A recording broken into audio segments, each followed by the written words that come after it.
नजिकै हामी बरघाट देख्न सक्छौँ। यस्तो राम्रो बजार।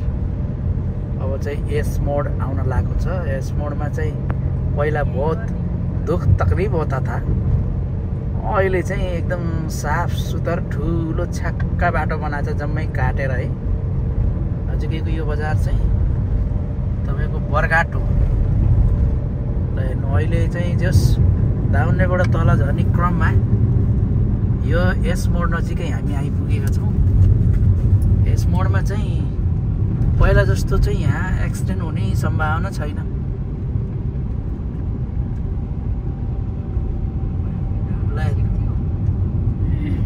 छक्का छ है। ल है, डाँडा स्वाट्टै काटिसक्यो। नजिकै बरघाट हो।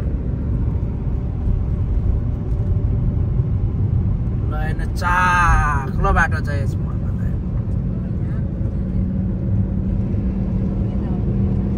सरर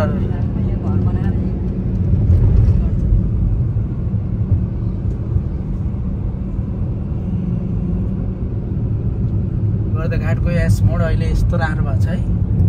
हेर्नु डाँडा सबै काटेर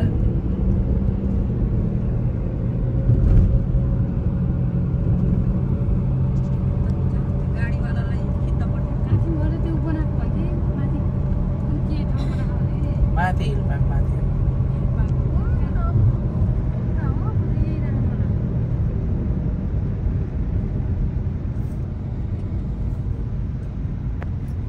बर्दघाटको त्रिवेणी चोक यो हो। यहाँबाट हामी लेफ्टतिर गयौँ भने त्रिवेणी पुग्छौँ। अहिले चाहिँ त्रिवेणी नै घुम्न जानुपर्ला जस्तो छ।